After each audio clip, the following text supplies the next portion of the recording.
You ask Tiger to solve. This deals with linear equations with one unknown. The final result is n equals 17/9. Let's solve it step by step. Swap sides. Group all constants on the right side of the equation. Subtract 4 from both sides. Group like terms. Simplify the arithmetic.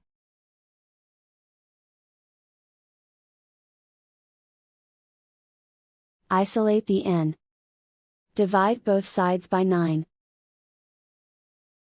Simplify the fraction. And so the final result is n equals 17/9.